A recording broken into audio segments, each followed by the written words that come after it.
Oi, pessoal, vamos lá, né? Mais uma aula de biologia e agora origem da vida. Explicações sobre a origem da vida, né? Sempre existiram, né? Você pode contar aí qualquer cultura humana, cada um vai ter sua explicação, né? Então, vamos pegar um pouquinho das ideias, né? Do início até chegarmos em hipóteses mais aceitas pela ciência, tá? Primeiro você vai ter aí o mito guarani da criação. Então, entre os índios guaranis, né, tribo que originalmente vivia na região do estado do Paraná, em algumas áreas do Paraguai e da Argentina, para eles o responsável pela criação foi Tupã, certo? Então, Tupã, também chamado aí de Yamandu ou Nhanderu, tá? E é o deus representado pelo sol. Tupã, sempre, né, aí auxiliado por Araci, que é a deusa da lua, Tupã foi para a terra, certo? Desceu num monte lá numa região do Paraguai, que é o território dos Guaranis, e desse local, né, segundo esse mito aí deles, Tupã criou os rios, criou os oceanos, as florestas, os animais, e também ele colocou todas as estrelas no céu.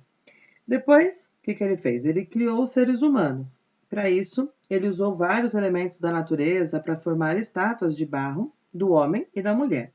Tupã soprou a vida nas estátuas, deixando-as com os espíritos do bem e do mal e voltou para o céu. Então, de acordo com essa crença, né, e do mito guarani da criação, a primeira tribo criada foi a dos guaranis, certo? E as demais foram criadas a partir deles.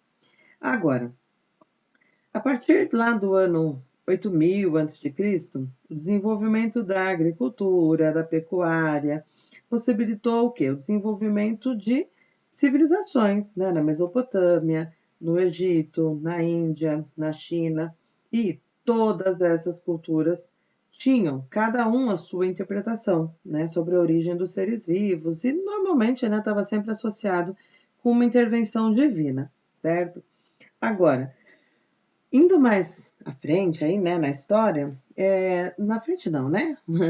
O Aristóteles, certo? Aristóteles, então nós vamos ter aí, né, um filósofo grego importante, né? E ele acreditava, né, seriamente na geração espontânea. Também a gente conhece como teoria da abiogênese, certo? O que essa teoria, né, diz pra gente? Desmembra a palavra aí, abiogênese. O A é uma negativa, né? O A vem significando não. Bio, vida. E gênese, origem.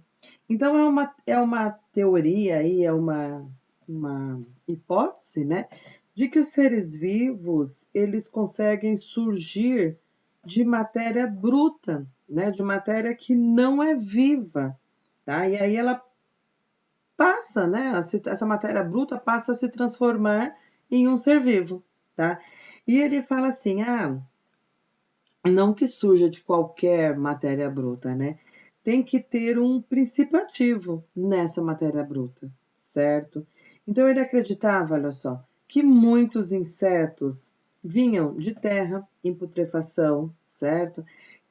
Outros animais em que não era percebida aí a reprodução sexuada, tá bom? Que eles não conseguiam ver como eles se reproduziam, eles colocavam esse tipo de explicação, né? E aí, por incrível que pareça, né, as ideias de Aristóteles, né, ela permaneceu, essa ideia dele permaneceu entre gregos, entre romanos, até aí o século XIX, tá? Então, foi uma ideia que se perpetuou muito na, em toda essa história, né, de culturas, de ideias, de hipóteses, permaneceu por muito tempo isso, certo? Agora, claro que tem aqueles que não concordavam com isso e tentavam de alguma maneira demonstrar. Então, nós temos aí como um registro muito importante o Van Helmont. Porém, o Van Helmont, ele era defensor da biogênese ainda, tá? Médico, químico, tá?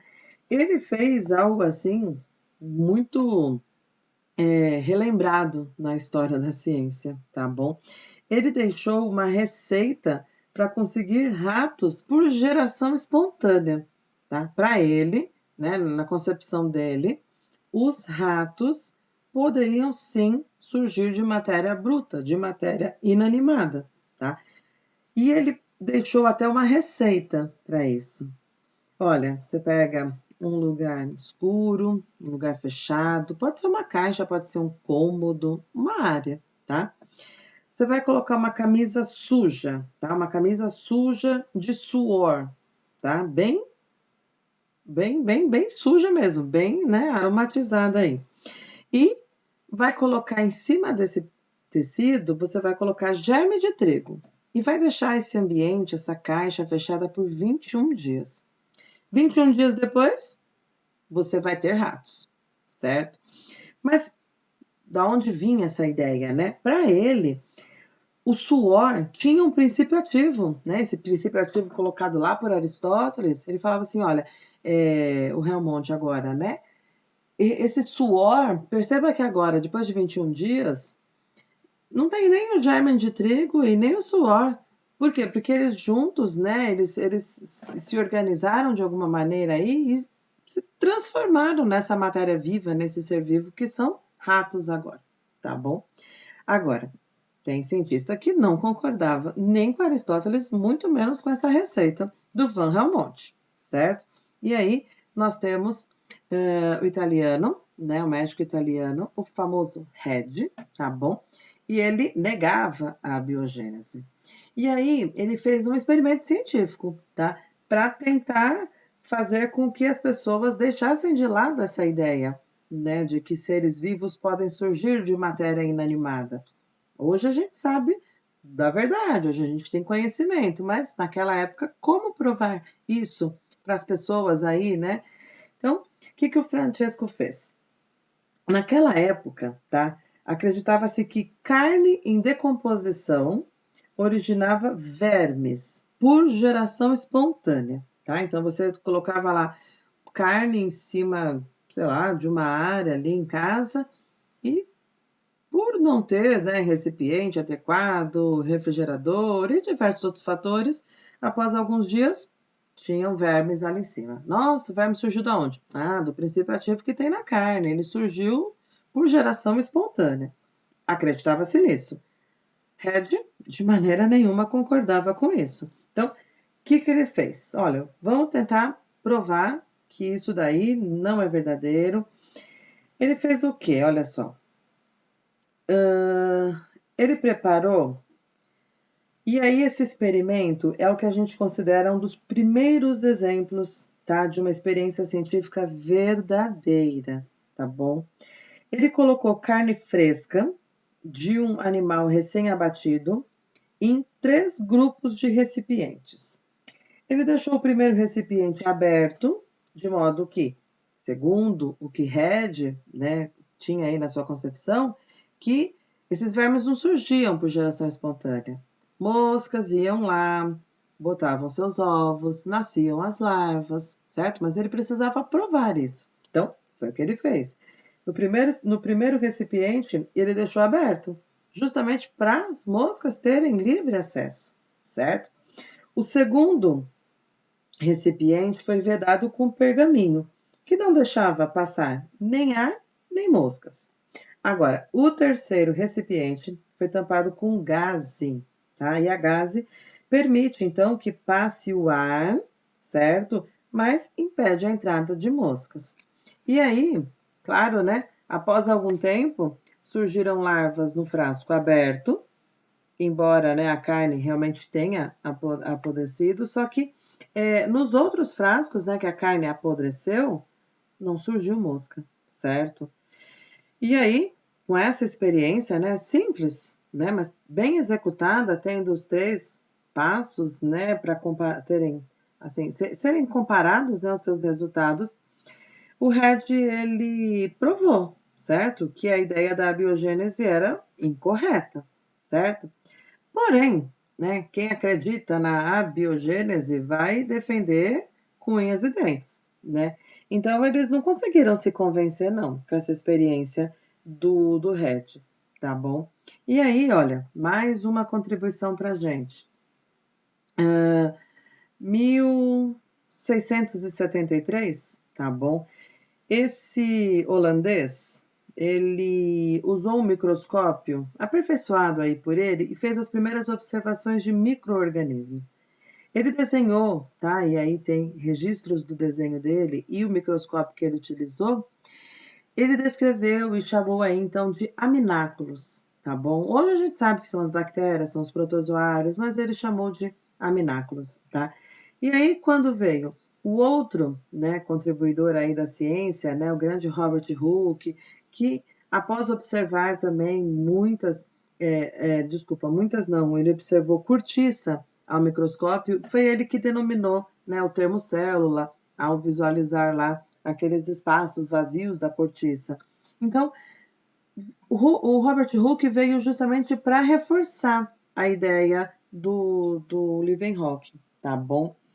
E aí, mais uma contribuição, olha só. John Needham. John Needham também defendia a biogênese. Depois que o Francesco Regi fez lá o experimento com a carne, ele falou, não, peraí que eu vou provar que a biogênese existe, a biogênese é real. Vou provar. Olha o que ele fez. Ele pegou um frasco, né? Colocou um caldo nutritivo, que é caldo de carne, fechou com rolha e aqueceu por alguns minutos, tá? Aqueceu. Após esfriar, esses frascos foram abertos e, ao olhar, né, no microscópio esses frascos, percebeu-se a presença de germes, certo? Então, para Needham, era uma prova de que a geração espontânea dos micróbios era real, né? Por quê? Porque ele entendeu que quando aqueceu esse caldo de carne, matou, os micro-organismos morreram, tudo certo. Mas quando ele deixou esfriar, certo? E abriu para observar, os micro-organismos estavam lá, certo? Então ele falou assim: tá vendo? Eu matei todos eles, eu aqueci, e eu sei que o aquecimento vem justamente para eliminar esses micro-organismos. Mas quando esfriou, já tem condições, né, dessa matéria bruta voltar a desenvolver e formar aí novos micro-organismos. Bom, não concordaram com ele também, e aí veio o Spallanzani. Spallanzani conviveu aí na mesma época, né, que o Needham, e ele negava a biogênese. Ele falou, não pode ser, esse Needham, ele fez alguma coisa de errado nesse experimento, porque não é possível. A biogênese não é real. Tá? Então, o que ele fez? Olha, eu vou pegar o experimento do Needham, vou refazer, né, mas vou fazer algumas alteraçõezinhas. O que ele fez? Ele refez a experiência, pegou o caldo, né, com micro-organismos ali, com células, e aqueceu. Só que aí ele vedou mais fortemente os tubos e aqueceu por mais de 1 hora, tá? Enquanto o Needham aqueceu por alguns minutos, né? Agora o Spallanzani aqueceu por pelo menos 1 hora, né? E esfriou. Os frascos agora ficaram frios. Spallanzani não encontrou nenhum germe, certo? Então, ele afirmou o quê? Que Needham não havia aquecido os tubos por tempo suficiente para matar os micro-organismos que já existiam no caldo. Mas aí, Needham, né, ele respondeu, né, essa acusação do Spallanzani, alegando que o quê? Que o aquecimento excessivo impedia a ação do princípio ativo do caldo nutritivo. Embora Spallanzani estivesse certo, né? Spallanzani corretíssimo. Mas, como faltou metodologia científica, né, e argumentos mesmo, né, para discutir isso daí, provar, Spallanzani tinha razão, fez um experimento bacana, mas não teve argumentos suficientes para sustentar a sua teoria e a biogênese foi só ganhando forças por enquanto, tá? Mas aí, olha só, a história nos traz Louis Pasteur, né? O grande aí contribuidor para que essa teoria da biogênese fosse derrubada de vez, tá? Depois do experimento do Louis Pasteur, não tinha mais como querer rebater, tá? Então, 1862, ele fez um experimento que, olha, definitivamente a abiogênese é falsa, tá? Como que foi esse experimento? Ele foi seguindo o mesmo princípio dos anteriores, tá? Ele só foi aperfeiçoando os métodos, né, para chegar num resultado que não tem como contestar. Então, o que ele fez? Pegou um frasco, colocou o caldo, né, nutritivo, o caldo de carne, aqueceu, certo? Essa boca do balão, e aí fez com que ficasse nesse formato de pescoço de cisne, certo? Agora, esse frasco agora, né, que tinha um gargalo longo agora, ficou com um gargalo ainda mais longo, porém mais fino, certo? Aí o que aconteceu agora? Em seguida, esses frascos foram aquecidos por bastante tempo. Para quê? Para matar esses micróbios que já existem nesse caldo de carne. Após o aquecimento, o interessante está aí, ó. Pasteur deixou abertos, tá bom? Permitindo a livre entrada do ar, mas nenhum micróbio apareceu, mesmo após muitas semanas de exposição. Agora, por que essa explicação, né? Por que esse resultado? A explicação, né, para esses resultados que o Pasteur encontrou é que o gargalo dos frascos, certo, em razão dessa forma de pescoço de cisne, e o diâmetro, que agora ficou muito fininho, o próprio gargalo funcionava como um filtro, olha aí na imagem, retendo a poeira do ar, na qual estavam suspensos os germes. A inclinação do frasco, fazendo o conteúdo entrar em contato com a poeira do gargalo ou a retirada dele, provocava o rápido aparecimento de micróbios nos caldos nutritivos. Né? Então, o legal foi isso. Os outros, né, que fizeram os experimentos, eles tinham como que se diz? As pessoas rebatiam eles falando, não, você fechou demais o frasco, o princípio ativo não conseguia se desenvolver, você matou o princípio ativo, você impediu, né?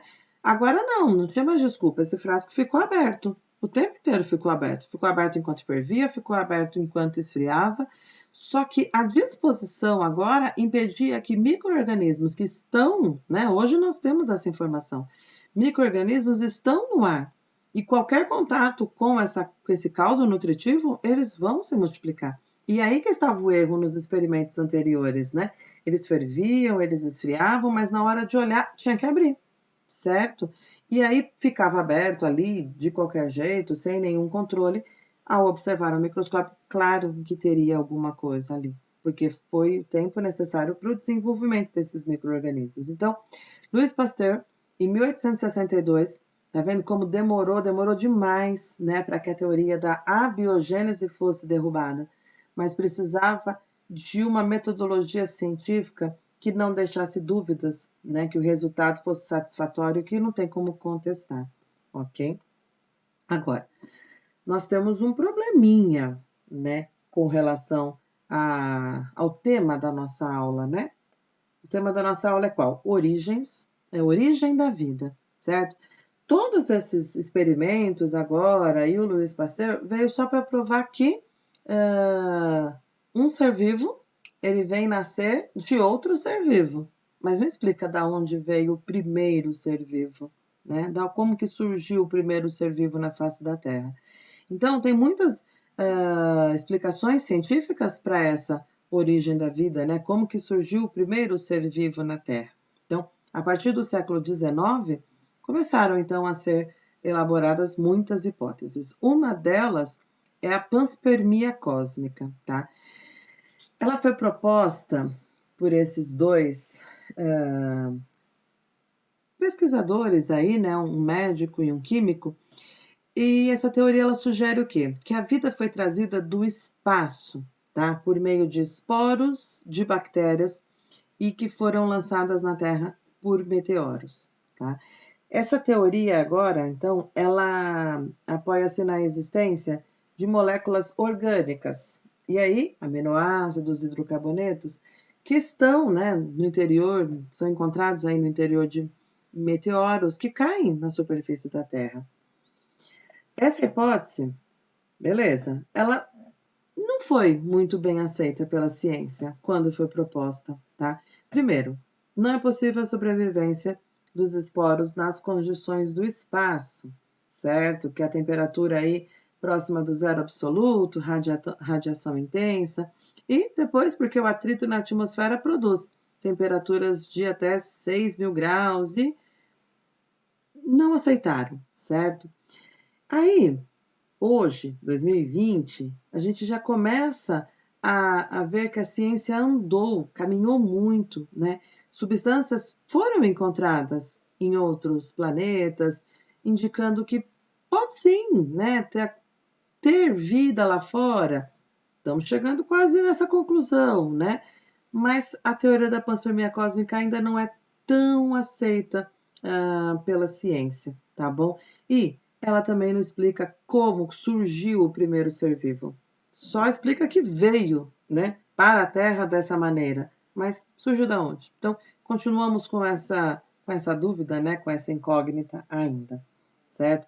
Mas uma coisa, pelo menos, todos concordam com relação à teoria da panspermia cósmica, tá? De que água, tá? E algumas moléculas orgânicas foram sim trazidas por esses corpos celestes, tá bom? Mas aí vir ser vivo que resistiu a todo esse trajeto, certo?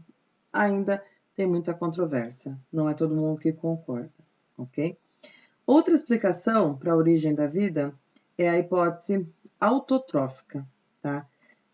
Na Terra atual, a produção de alimentos depende dos seres vivos que fazem fotossíntese ou quimiossíntese, né? Então, são chamados de seres vivos autótrofos, né? E eles produzem, então, moléculas orgânicas. E a partir daí mantém viva toda a cadeia alimentar, certo?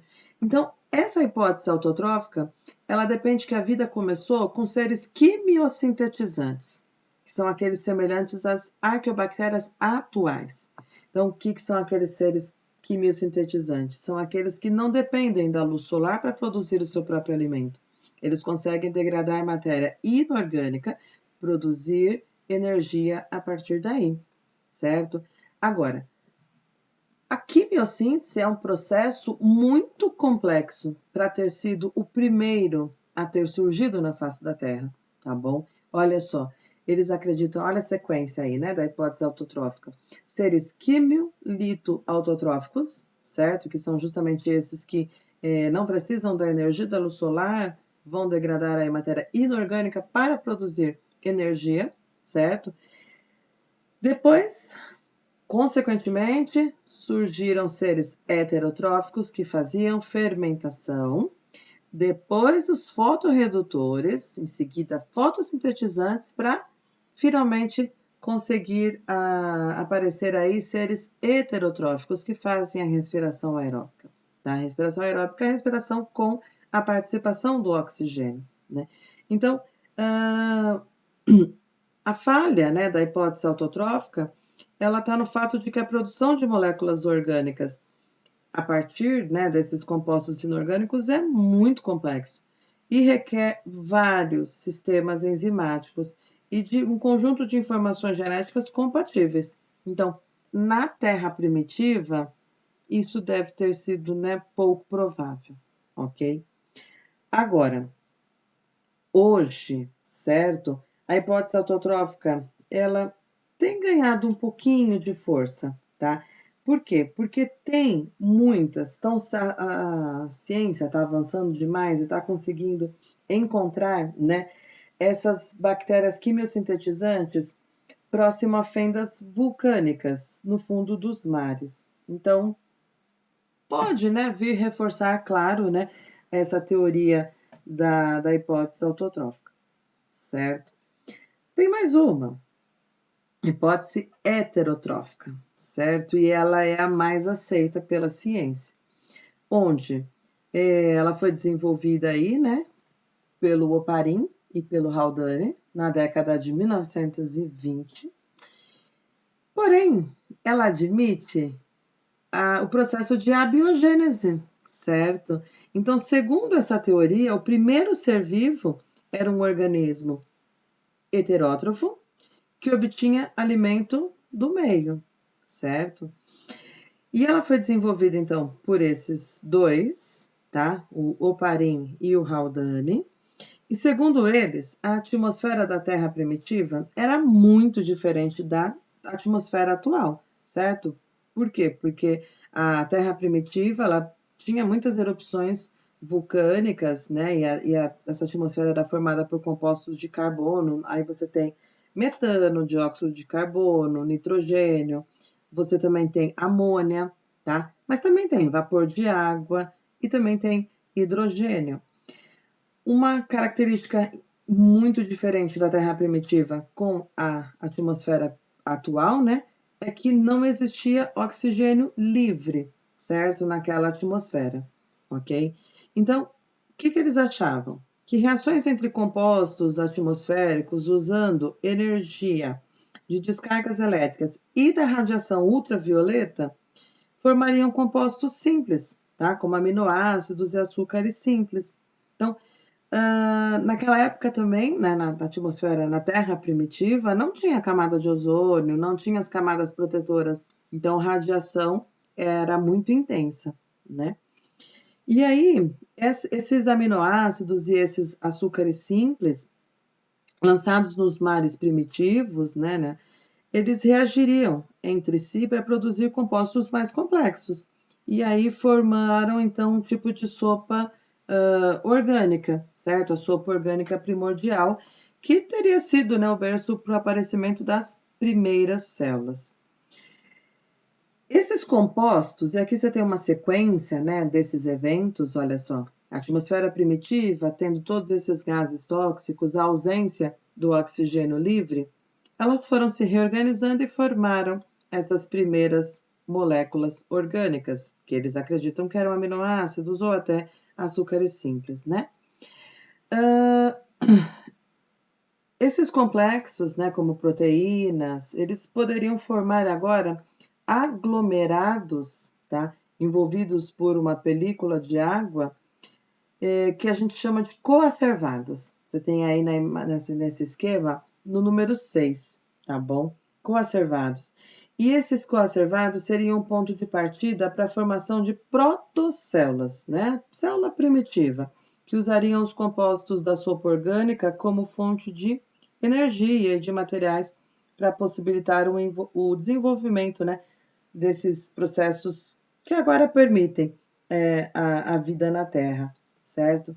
Então, Oparin e Haldane, certo? Eles elaboraram essa teoria lá em 1920 de uma atmosfera tóxica, certo?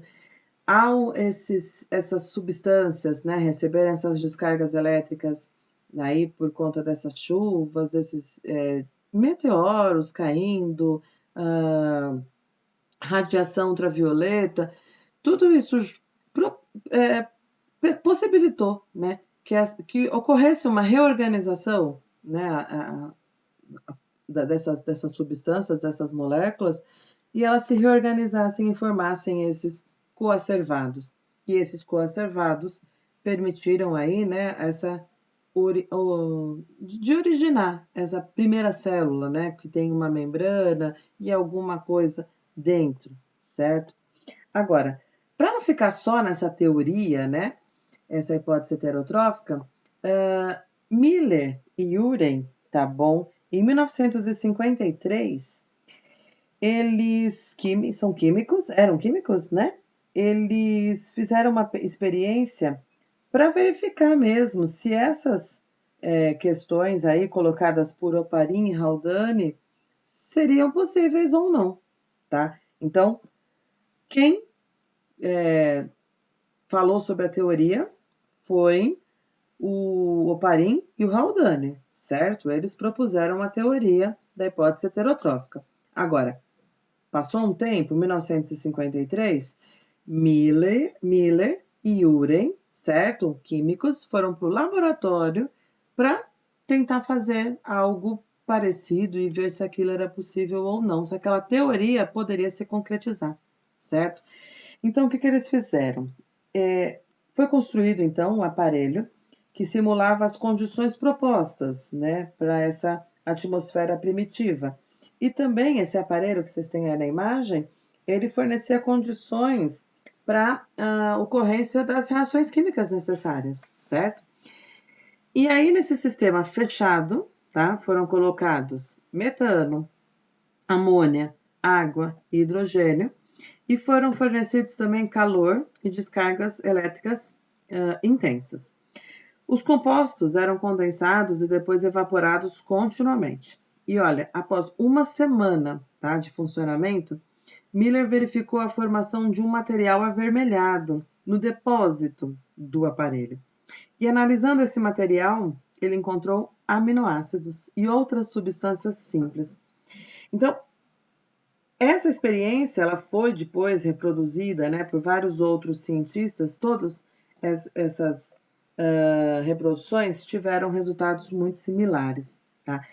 Então, essa experiência, ela apoia, sim, essa teoria colocada lá por Oparin e Haldane, né, da hipótese heterotrófica, certo? Então, atualmente, tem apenas uma mudança aí, né? A maioria dos pesquisadores acredita que a composição da atmosfera primitiva era um pouco diferente da proposta, tá? Lá em 1920. Agora, acredita-se que tinha uma predominância de CO2 e de nitrogênio, tá? Com pequena quantidade de hidrogênio e metano.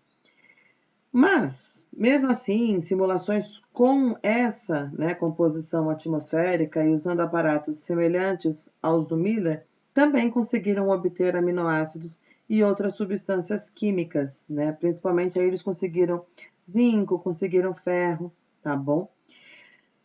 Experiências agora realizadas em 1957 pelos norte-americano Sidney Fox mostraram que uma mistura seca de aminoácidos aquecidos podia se unir para formar uma proteína simples. Então, admite-se, tá, que isso pode ter ocorrido em argilas ricas em zinco na superfície das rochas e que o material resultante seria levado para os mares pela ação da chuva e aí dando sequência a todo o processo também proposto pela teoria da hipótese heterotrófica, tá?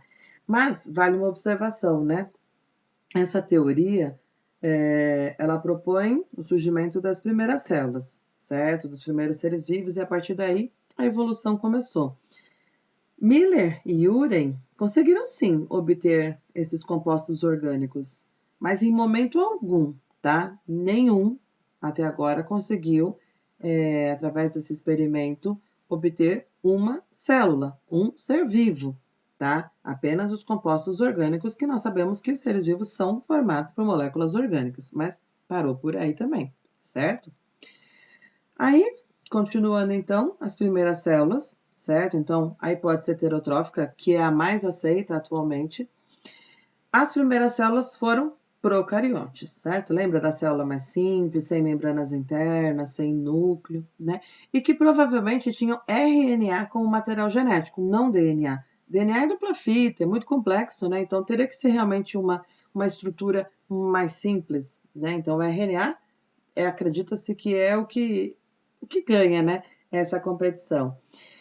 E depois do RNA, aí sim teve a possibilidade de aparecer o DNA, que permitiu agora a organização dessa célula, né? Divisão de funções. Então, ao DNA caberia a informação genética e ao RNA, fabricação de proteínas. Então, tem enzimas, tem as enzimas como catalisadores. A gente estudou isso já esse ano, né? Relembra aí, puxa aí da memória. E essa célula procarionte teve agora a possibilidade de formar membranas internas, certo? E o que se acredita também é que essa célula procariótica, né, muito simples, que agora começou a ter um sistema interno de membranas, essa célula se associou, certo, com células de determinadas bactérias, que aí deu origem às mitocôndrias e aos cloroplastos. A gente tem aí agora a teoria da endossimbiose, tá? Onde as células eucariontes, elas apareceram aí a partir de procariontes, certo? Que desenvolveram membranas internas e que elas se associaram com uma célula procarionte aeróbica, certo? Aeróbica é porque realiza seu metabolismo utilizando oxigênio, né? E aí deu origem ao quê? As mitocôndrias, tá?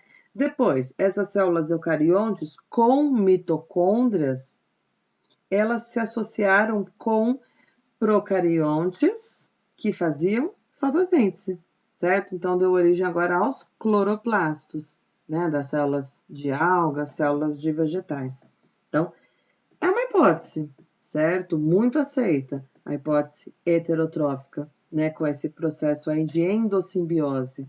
Uma célula com membrana englobou um ser, que até então era um ser individual ali, que era capaz de fazer respiração celular, e aí, ao invés de consumir, né, esse ser que fazia esse processo aeróbico, passaram a viver juntos, né, e um fornecendo vantagens para o outro na sua sobrevivência. Então, esse que foi englobado, acredita-se, né, que é a mitocôndria atual que nós temos hoje. Do mesmo jeito que essa célula com membrana e que englobou agora esse procarionte heterotrófico aeróbico, que hoje aceita-se como mitocôndria, ao englobar o procarionte que faz fotossíntese, e do mesmo jeito, né, conviver aí no processo de endossimbiose, esse que faz a fotossíntese agora é o cloroplasto, tá? Essa ideia da hipótese endossimbiótica, ela é muito aceita, viu? Muito aceita. Principalmente por um fator que a gente já estudou quando vimos lá mitocôndria e cloroplasto. Essas organelas, elas têm reprodução independente da célula. Lembra que ela se multiplica independentemente da célula, certo? E tanto a mitocôndria quanto o cloroplasto, eles têm um DNA próprio, né? Eles têm um DNA próprio. Eles são formados por duas membranas, lembra? Membrana interna, membrana externa, o que reforça, né? Essa endossimbiose, esse englobamento, tá? Então, analisa bem, né? São todas hipóteses que a ciência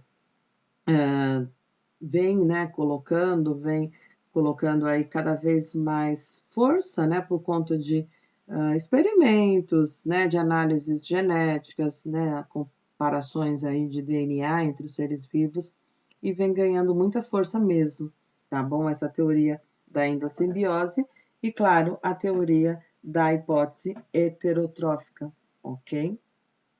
Então, é isso e até a próxima aula.